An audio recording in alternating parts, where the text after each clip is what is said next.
Aproveitemos a paz, a acolhedura deste ambiente. O silêncio,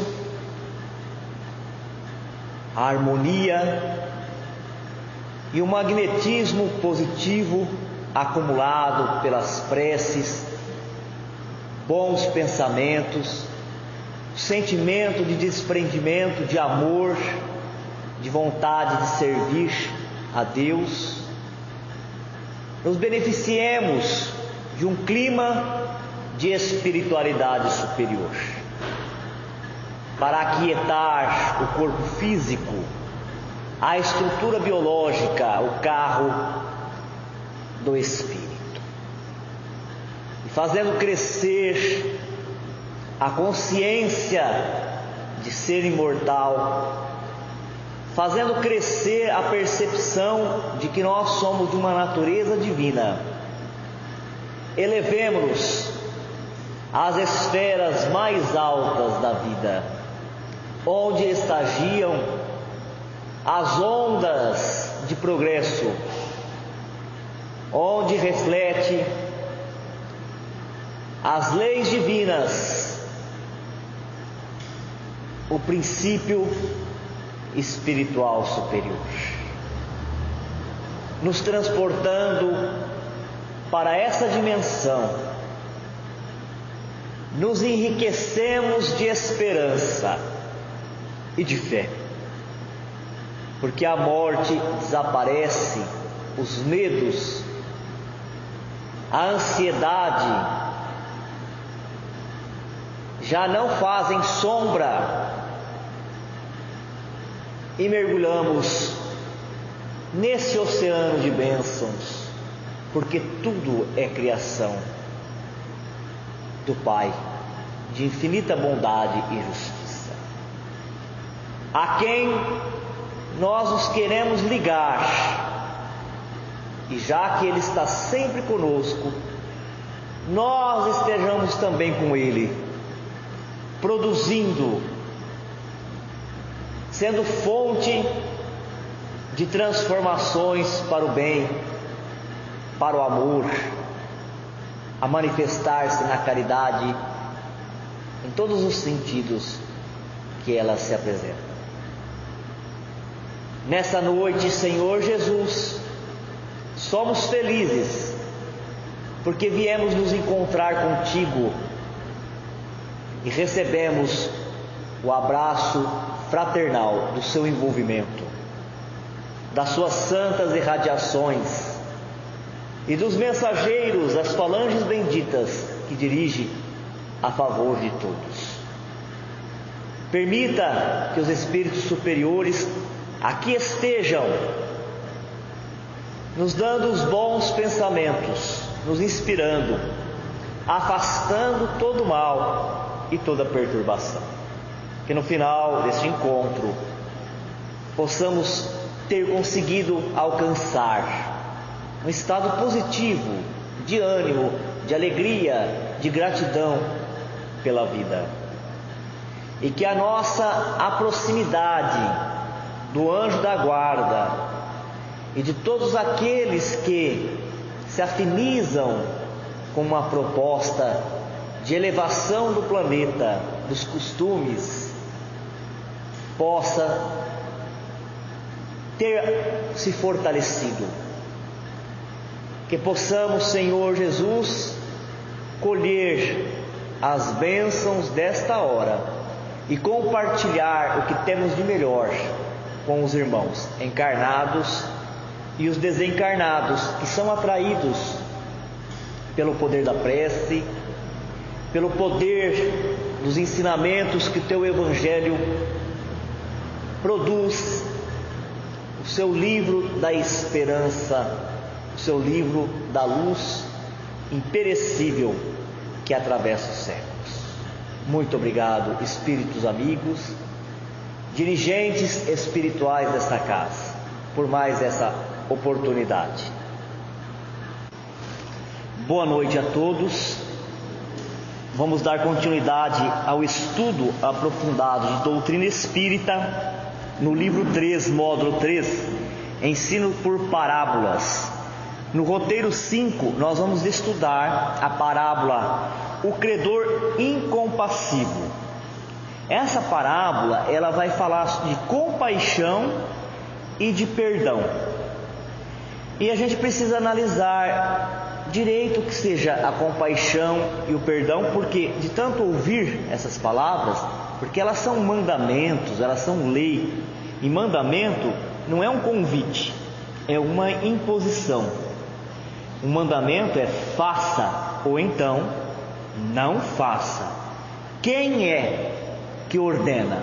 O Senhor da vida, aquele que nos criou, aquele que criou a todos, Deus. Mas o que seria a palavra compaixão? Qual é o significado, o sentido que ela traz? É importante entendermos antes ainda de nós começarmos a interpretar, analisar o texto. O que é compaixão? Compaixão lembra amor. Lembra amor. E por que então está amor ao invés de estar compaixão? Porque o amor, ele tem um sentido amplo, profundo. E a palavra compaixão, ela está mais ligada a uma determinada circunstância. Quando é que nós devemos ter amor? Sempre. Quando é que nós devemos ter compaixão?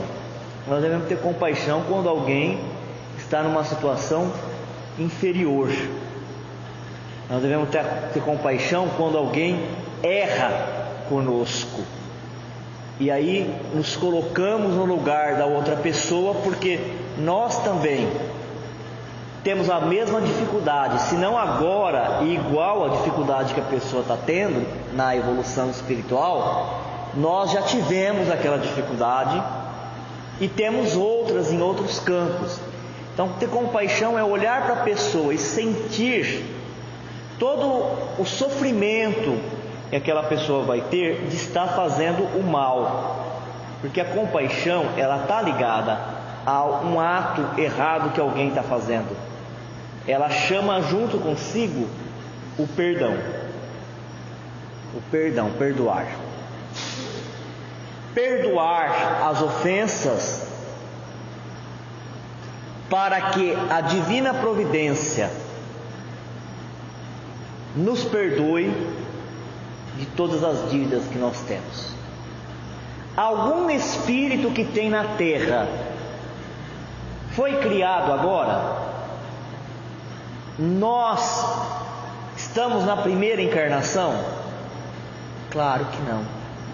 Conclui-se que nós tivemos várias experiências e nós acertamos muito, nós crescemos muito em inteligência, em moralidade, em costume, porque nós estamos aqui. Nós vivemos em civilização, nós estamos dentro do núcleo familiar, nós temos cidades construídas com estatutos que garantem o direito à infância, à juventude, aos idosos. Mas não está sendo cumprido na totalidade. Mas já existe.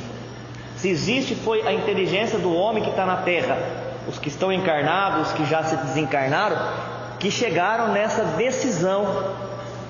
Se ele chegou nessa decisão, ele estava convencido que é assim que tem que ser, e devagarinho vai sendo aplicado. Nós já crescemos muito, mas também nós erramos bastante. Nós nos desviamos bastante das leis de Deus. Alguém aqui parou para pensar se seria necessário haver o Evangelho escrito se a humanidade não fosse uma humanidade desviada da lei de Deus? Ninguém está falando aqui, neste ponto que nós estamos, necessariamente perverso, decidido ao mal, porque nós já estudamos nas outras passagens que aqueles que neste ponto da transição planetária são aqueles endurecidos, refratários, quer dizer, a luz bate e desvia, a luz do entendimento, do sentimento, da doçura, da afabilidade, do perdão, da humildade, tudo que o Evangelho vem trazendo, bate e desvia. esses não têm mais condições espiritual, psíquica, para herdar a terra, para avançar junto com a terra. Serão necessário o remanejamento para outros espaços das várias moradas da casa do Pai, para atingir este ensinamento. Mas de uma forma geral, o Evangelho ele está trazendo uma humanidade de volta para o caminho de Deus. Quer dizer que a humanidade terrena é uma humanidade desviada. Ninguém ensina aquilo que a pessoa já sabe. Se Jesus veio ensinar o Evangelho e até hoje nós estamos nos debatendo para assimilar e pôr em prática e viver, é porque nós não temos esse aprendizado ainda na terra. Por que nós estamos falando isso? Nós estamos falando isso porque nós temos que parar para pensar o quanto que nós somos endividados em relação à providência divina, em relação a Deus, em relação aos espíritos superiores. Quantas vezes que os espíritos superiores ligados à nossa família espiritual tiveram que intervir para que fosse autorizada a nossa encarnação na Terra? É dívida. Muitas vezes, alguns não tinham condições mínimas para reencarnar naquela época, naquele período, e os espíritos ligados por laços afetivos àquela pessoa se compromete, gasta todo o seu crédito adquirido no trabalho que realizou de aprimoramento para endossar a reencarnação daquela pessoa. E todo o planejamento para trazer de volta reencarnado os personagens que tem que estar cercando aquele indivíduo, para que ele possa, no programa de reencarnação, reencontrar alguns, completar algumas coisas que faltou nas outras, acertar, devolver. Essa parábola fala muito disso. Fala desse espírito que somos nós, a maioria da terra, que vem se reencarnando e vem crescendo o seu débito na economia espiritual em relação a Deus, que é o Senhor da vida, e dos espíritos que nos ajudam. E fala como é que nós podemos pagar. É muito comum nós ouvirmos essas duas formas nos ensinamentos espíritas. Quase sempre nós ouvimos. Virou até um ditado popular: ou você paga com amor, ou você paga com a dor. E agora, no estudo do roteiro 5, o credor incompassível, nós vamos ver que isso é verdadeiro, isso é da lei mesmo. Não é alguma coisa que vão falando, um vai falando para o outro, só por falar, e que não tem fundamento. Tem fundamento. E foi isso que Jesus, de uma maneira mais sofisticada, vai nos contar nessa passagem. Ele vai nos dizer o seguinte: o homem da terra, o homem que se encarna ou que aguarda a encarnação, é um homem muito endividado. E isso não passou batido no próprio Pai Nosso, que Ele nos ensinou, Pai. Quando a gente fala Pai, estou falando de Deus, mas a gente também pode falar de todos os nossos pais, quer dizer, todos os nossos protetores, todos aqueles que arriscaram, vamos dizer assim, arriscaram a sua pele ao nosso favor. Pai, perdoai a nossa ofensa, a minha ofensa, assim como eu perdoo aquele que me ofendeu. É uma forma de pagar. É o amor, pagar com amor, pagar com trabalho no bem. Os espíritas costumam falar, alguns interpretaram mal o espiritismo e falam assim: eu vim na terra para pagar as coisas. Não é assim não, todo mundo vem para evoluir. A princípio sim, Todo mundo vem para evoluir, a depender da escolha. Se nós que somos espíritos atrasados, comprometidos com a lei divina, né? Como é que sabe disso? Como é que sabe que nós somos espíritos atrasados, comprometidos com a lei divina? Ué, mais uma vez, ninguém vai aprender aquilo que já sabe. Ninguém vai se matricular numa escola para aprender aquilo que já sabe. Se alguém for mestre na língua inglesa, dominar toda a língua inglesa, a tradução dela e a pronúncia, ele vai se matricular num cursinho para aprender inglês? Não vai. Se alguém conhece todas as peças de um motor, sabe como montar o motor, desmontar um motor, como fazer funcionar, ele vai se inscrever num curso para aprender as peças do motor? Vai? Não vai. Qual é a natureza do planeta Terra, segundo as escalas que os espíritos superiores trouxeram para Allan Kardec? É um planeta de provas e de expiações. Um espírito puro, ele precisa ser provado? Ele precisa dar prova de alguma coisa? Não. Um espírito que já sabe as coisas, já faz aquilo que está na lei de Deus, ele precisa expiar? O que é expiar? Tem diferença de prova e expiação? Ou prova e expiação é a mesma coisa? É a mesma coisa ou não é a mesma coisa? Só faz assim com a cabeça, ó. Que o pessoal aqui do vídeo, do áudio, eles vão ouvir vocês fazendo assim com a cabeça ou assim, porque sim, ele dá mais estralo, mexe mais na vértebra, vai fazer trec. Não vai dar para ouvir nada. Prova e expiação é igual.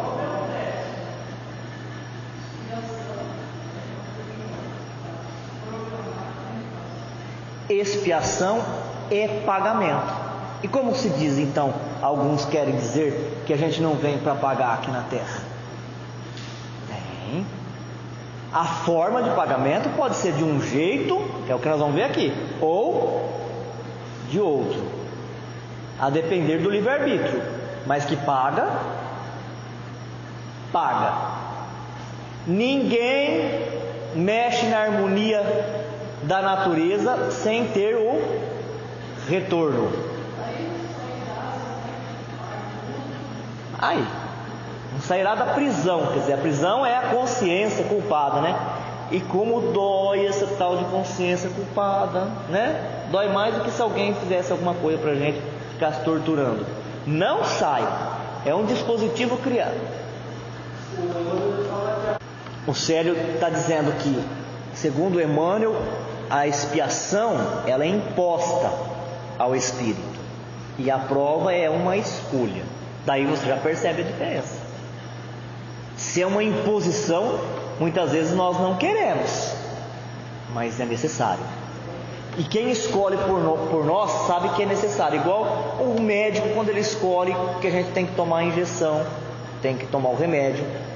Por nós mesmos é difícil quem vai escolher, né? Só se a pessoa tiver uma outra doença, que é a hipocondria, que é aquela doença de gosta de remédio. Se a pessoa não tiver esse problema, dificilmente ela gosta de tomar injeção, né, e remédio. Mas alguém tem que escolher pela gente. A mesma coisa o doente mental, quando ele está colocando em risco a sua vida e a vida do outro. Alguém escolhe que vai pôr a camisa de força nele, que vai aplicar um tranquilizante. Ele mesmo não escolheria aquilo, e menos ainda no momento de crise. Mas lá para frente ele vai entender que foi bom para ele, que protegeu a sua vida e pôs segurança na de todos que estão ao seu redor. E se quiser facilitar, a expiação é sempre ligada ao passado, às outras encarnações. A prova é sempre ligada ao presente com vista ao futuro. Quem está sendo provado, se passar no teste, ganha maiores responsabilidades e ganha encarnações com mais favorecimento, não no sentido do descanso, mas no sentido do aprendizado, de enriquecer-se no valor e nas virtudes. Essa parábola ela vai falar bem disso, vai falar bem de provas, de expiações, de causa e efeito e de livre-arbítrio. Vamos ver o texto.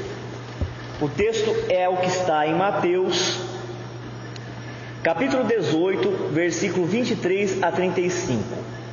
Por isso, o reino dos céus pode comparar-se a um certo rei que quis fazer contas com seus servos, e começando a fazer contas, foi-lhe apresentado um que lhe devia 10.000 talentos.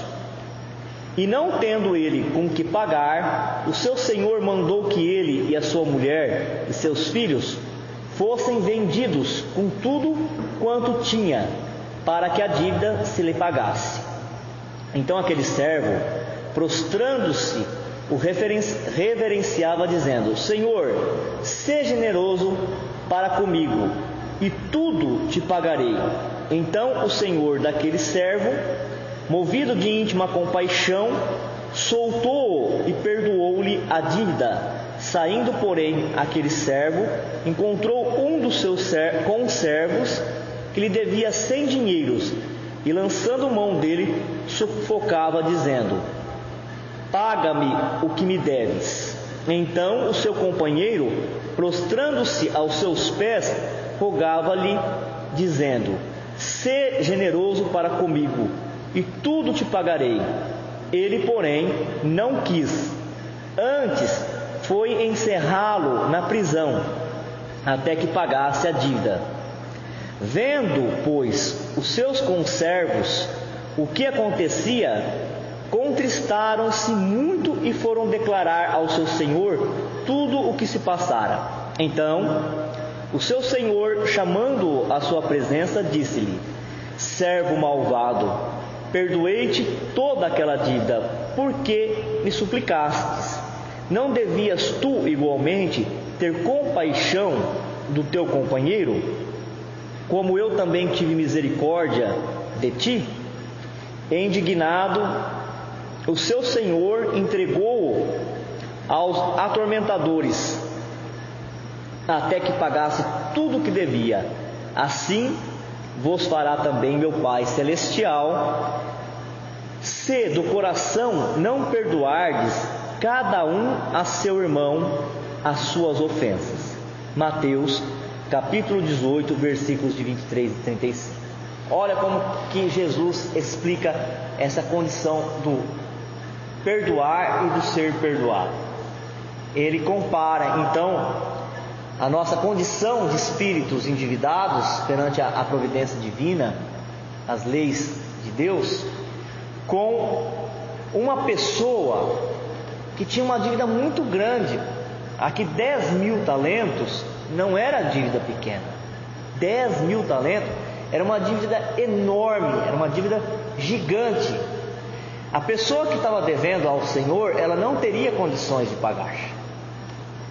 Ela então se ajoelha, ela reverencia, ela reconhece o quanto que ela é devedora e pede uma moratória. Ele não quer que seja anulado, ele pede uma moratória.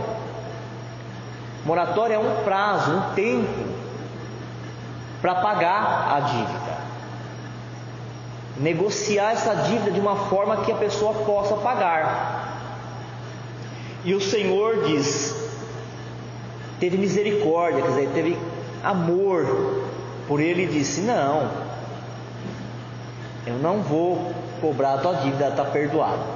Aí ele sai da presença do Senhor, encontra uma outra pessoa igual a ele, que deve para ele 100 dinheiros, quer dizer, uma quantia ínfima, uma quantia muito menor.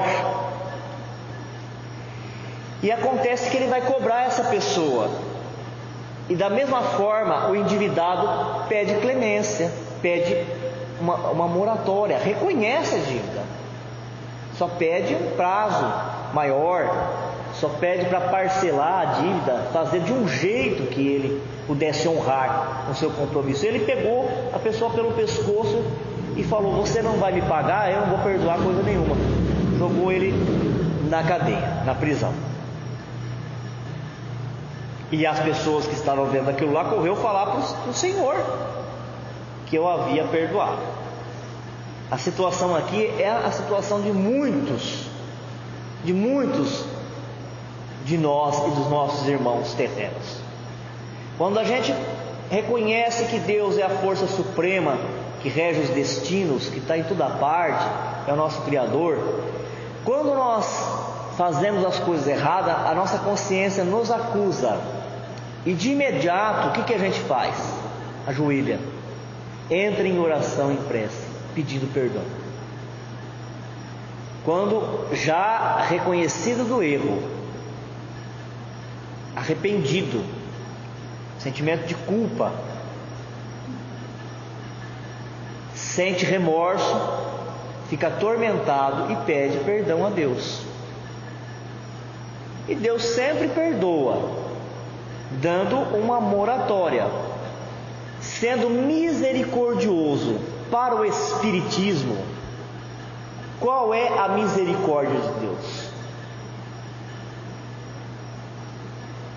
A reencarnação. A misericórdia de Deus é a reencarnação. Porque as reencarnações sucessivas é a dívida parcelada em prestações que se pode pagar. E lá no mundo espiritual, os espíritos superiores, representando Deus, representando a divindade, prepara essa reencarnação, onde se assume um compromisso de fazer alguma coisa útil, de como fala Pedro, o apóstolo Pedro, de como o amor cobrir a multidão do pecado. Mas quando a gente vem aqui para a Terra, o que acontece? Você viu o jeito que a pessoa me olhou? Você viu o que ela falou para mim? Não quero mais graça com ela, não. Se a gente pudesse ver numa tela, igual muitas vezes os espíritos benfeitores fazem nos trabalhos mediúnicos, para o espírito cobrador, o espírito cobrador, ele vem cheio da razão, cheio da energia, exigente. Você não sabe o que ele me fez, você não sabe o que ele fez para minha família, ele é terrível. Aí, enquanto ele está ligado ali às forças psíquicas do médium, a corrente toda está doando energia, está tentando esgotar um pouco aquela agitação, aquela rebeldia, aquela raiva daquele espírito, e doando e transferindo através dos bons sentimentos uma consciência espiritual mais elevada. A espiritualidade vai colhendo os fluidos, o ectoplasma, e vai projetando aqueles quadros que viram um espelho para o espírito que está falando. Aí ele vê a mente dele naquele telão, ele vê o que ele fez. É lógico que os bons espíritos também é misericordioso, não deixa ele ver tudo de ruim que ele fez, senão esmagaria.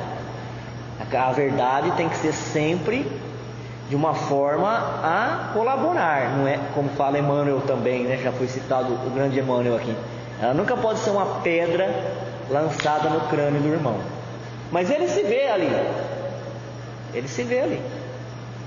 a própria mente projeta o cenário, os personagens, todos os acontecimentos no fluido, no plasma. Antes de haver TV a plasma, a espiritualidade já usava o plasma para projetar imagem e som. E aí ele vai percebendo que ele é o grande devedor, que ele deve 10 mil talentos, que se Deus permitisse uma vida só na terra e o julgamento, realmente ele estaria no inferno. Não é verdade? Mas não é assim, porque Deus é misericordioso. Não é porque ele é misericordioso, ele não passa um apagador na mente da pessoa, não, de jeito nenhum. Continua gravado, mas a misericórdia da reencarnação, quer dizer, do retorno, do fazer uma gravação melhor em cima daquela gravação ruim, aos poucos, colocando luz, como a gente costuma falar, fazendo bem, colaborando, se envolvendo com as boas causas, vai fazendo com que a criatura então resgate os seus débitos. E quando ela não quer? E quando ela fica naquela onda assim, não vou mais naquele lugar, porque eles me olham mal, eles não me dão atenção, eles não gostam de mim. Você viu como ele me falou para mim? Você viu como ela me falou? Não perdoou mais. Tem pessoas que vêm conversar com a gente, eu não lembro nem o que eu jantei.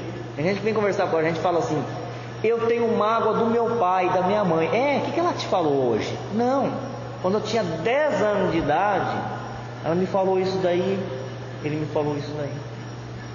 Você vê? Guarda um peso desnecessário. E aí então o médium encarna para ser médium, para transferir seu fluido através do passe, para atender uma entidade. Ele não quer, aquilo atrapalha, é um estorvo para a vida dele. Imagine, se eu tiver que trabalhar na mediunidade, eu tenho um dia que estudar e outro dia que vir, como é que eu vou fazer para ter 2, 3 empregos e enriquecer? Mas a vida é difícil, a gente tem que ganhar dinheiro. Tem mesmo? Tem certeza que tem que ganhar tanto dinheiro assim? O que você é, criatura? Materialista ou espiritualista? Porque o espiritualista é aquele que procura aquilo que é necessário para a sua vida, na posição que ele foi colocado. Já o materialista não. O materialista ele fala: eu tenho que ser feliz até o final, ponto de chegada. O ponto de chegada é o final da minha vida aqui na Terra. Depois não vai ter mais nada. Aí então eu preciso enriquecer. Eu preciso enriquecer. Outros usam uma desculpa: eu preciso deixar muito dinheiro para os meus filhos. E aqueles que estão deixando muito dinheiro para os filhos estão se perdendo com o dinheiro que o pai está ganhando, trabalhando 24 horas por dia, e estão tendo até algumas mortes trágicas. Já estava isso contido no Evangelho. Cuidado, que a maior herança que se deixa para os filhos é ensinar o que está no Evangelho segundo o Espiritismo? Qual é a maior herança que os pais deixam para os filhos? O amor e ensinar a trabalhar. Ensinar a trabalhar. O pai que ensinou o filho a trabalhar deixou ali a sua melhor herança. Não precisa de outra coisa. Porque dentro de uma família, uns reencarnaram para ser comerciante, outros reencarnaram para ser médicos. Não é todo mundo para ser engenheiro, para ser advogado, para ser médico. Não é. Então ensina a trabalhar, que dentro daquele programa cada um vai se desenvolver plenamente e vai ser feliz. O médium, a maioria dos médios que tem grande possibilidade está fora das casas espíritas, atrapalha. Quando a gente fala para ele: você tem sintomas de mediunidade, vamos investigar? Deus me livre, isso me atrapalha, tira isso de mim. Mas a mediunidade nesse caso é a parcela da dívida, para que com amor e com satisfação de servir, corrija o erro, os equívocos que fez no passado. Aí a pessoa não quer, ou então ela é colocada dentro do lar com um adversário. Imagino eu que deve ser uma situação super difícil. Pensou, na encarnação anterior alguém nos mata. Ninguém está falando que é fácil, não é fácil mesmo. Aí na próxima a gente já reencarna dentro do lar com essa pessoa. Dentro do lar. Dependendo de como vai ser o relacionamento ali, vai ser o pagamento da dívida com amor, se houver tolerância, se houver perdão. Mas se não houver desentendimento e piorar a situação, porque tem gente que repete, tem espíritos que repetem. A gente vê, farto na literatura de exemplo de espíritos que se suicidaram várias vezes, ou de que acabaram matando dentro da família. Não lembra porque o cérebro é novo, o cérebro ele abafa a lembrança, mas aflora o sentimento. A emoção é tão forte, ela explode, é incontrolável. Aí então essa pessoa ela vai voltar, só que aí o pagamento é diferente. A falta do perdão, ela gera reencarnações dolorosas. É isso que nós temos que falar um para o outro. Você não perdoa? Se você perdoar, você vai preparar para você encarnações melhores, bem-sucedidas, mais felizes. Você não perdoa? Então você já está preparando encarnações dolorosas. Quem não perdoa está já programando encarnações dolorosas. É a lei da causa e efeito, né? A gente pede perdão e reconhece o nosso sofrimento, e Deus nos perdoa, dando a oportunidade de a gente fazer um trabalho aqui na terra. Mas basta alguém fazer alguma coisa de errado para a gente, falar de um jeito que a gente não gosta, pronto, a gente esquece do quanto nós somos devedores perante Deus, e a gente já começa a castigar a pessoa, né? Eu não quero ela nem perto de mim. Às vezes não dá nem chance da pessoa se reconciliar. Olha o que fala o texto: todos estamos sobrecarregados de imensos débitos para com a providência divina. Todos. Continuamente lhe suplicamos o perdão. Todavia, somos incapazes de perdoar do fundo do coração a menor falta que alguém comete contra nós. Queremos que Deus nos perdoe e nos tolere, mas não queremos perdoar nem tolerar nossos semelhantes, por meio desta tão singela quanto expressiva parábola do Mestre, que um mestre nos ensina que devemos cobrir com o manto do perdão e do amor os erros que são cometidos contra nós.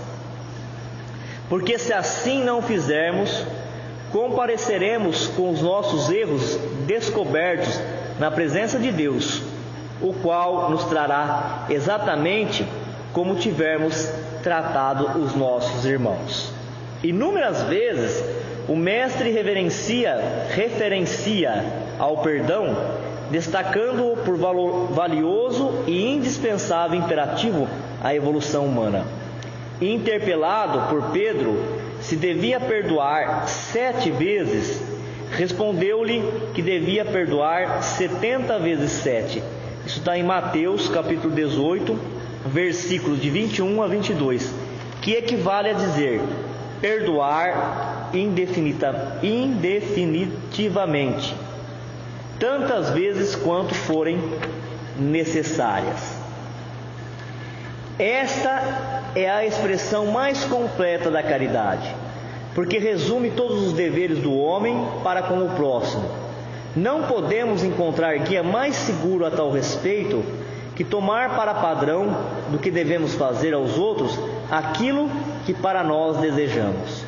Com que direito exigiríamos dos nossos semelhantes melhor proceder, mais indulgência, mais benevolência e devotamento para conosco do que os temos para com eles?